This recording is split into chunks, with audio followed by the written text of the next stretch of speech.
So Dude Perfect, they joined the Savannah Bananas at Texas A&M Stadium with 102,000 fans, which was crazy to watch. And like we said before, I made a video predicting that they would come there for a couple reasons, but they are native to Texas. They went to Texas A&M. Coach Rack came on their podcast, which was awesome.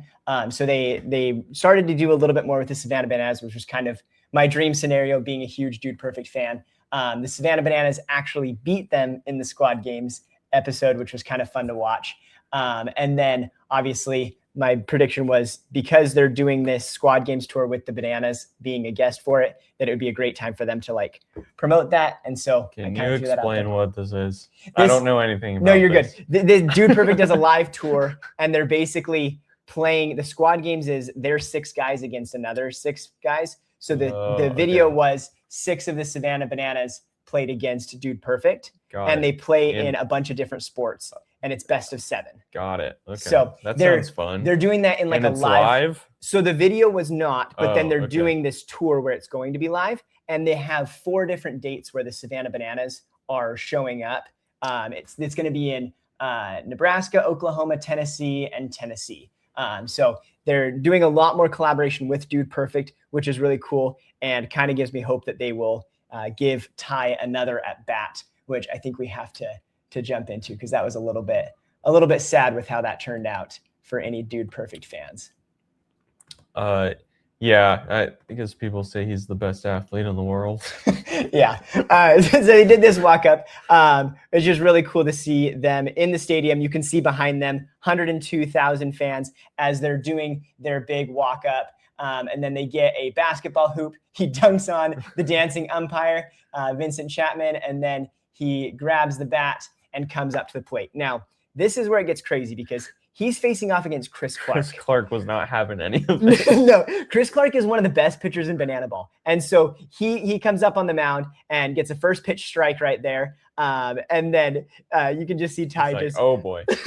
like, oh, they're not going to make it easy on me. Then swings at the second one. And this is where it gets a little bit fun. Chris Clark has a little bit of fun with him. He said that Cody Jones asked him to mess with Ty a little bit. So throws the third pitch into the stands and then gets the ball back. But this is just crazy to show how talented the pitching in banana ball is.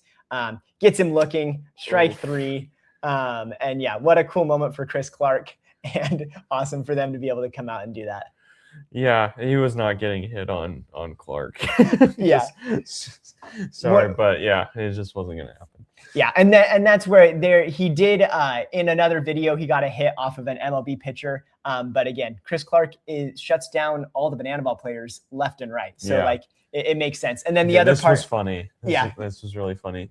So it's like they all go. You don't know who has the ball. Yeah, it's just kind of funny. And Sparky throws it, and unfortunately, it's a little bit high. But that was what Dude Perfect did there. Hey, Josh. Which is pretty cool to see. Oh, they can't hear me. Yeah.